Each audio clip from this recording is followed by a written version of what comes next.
খুব বেশি চাচ্ছি না 50 টাকা, 20-25 হাজার টাকা দিয়ে খুব একটা বিপদে পড়ে আইছি। কি ব্যাপার?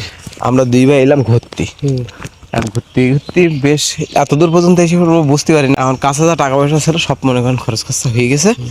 এখন আমরা যে বাড়ি যাব এই টাকা নিয়ে আমাদের কাছে। চলে যাবেন আর মোটরসাইকেলে আর অল্প কোনা পর্যন্ত যাতে মনে করেন তেল শেষ হয়ে যায়।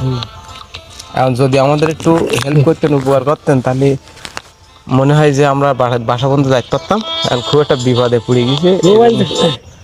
মোবাইল তো আছে, সে তো মোবাইলে টাকা হালত খেলে যখন তখন তো টাকা হয়ে যায়। হাওলা তো সিমই দেশের দিচ্ছে থেকে বললি টাকা পাঠাই দেওয়া যখন তখন, এখন তো সমস্যা নেই। এখন বিষয়টা হচ্ছে, এখন তো কোনো সমস্যা নেই। বিষয়টা হচ্ছে এই যে মানে ঘুরতে ঘুরতে এসে বাড়ির দিক থেকে মনে করেন সেইভাবে জানে না। ও সাহায্য করার নেই এখন। খুব বেশি চাচ্ছি না 50 টাকা, একটু 1 মিনিট বলি আমি, খুব বেশি না। আমাকে শোনেন মুরব্বী, ওরা এখনকার সময় মোবাইল কিনে টাকা বাইর থেকে দেখে তো বন্ধু হোক যাক হোক টাকার সাথে আসি মোবাইল। সে ঠিক আছে, কিন্তু আমার কথাটা শেষ করতে দেন একটু। চাচা এখন মোবাইল থাকলে আমার কাছে কত সময় যেখান থেকে জড়িয়ে আসে টাকা আমার কাছে অন্তত 20-25 হাজার টাকা দিয়ে, কিন্তু এটা আমরা একটা প্র্যাঙ্ক ভিডিও করতেলাম।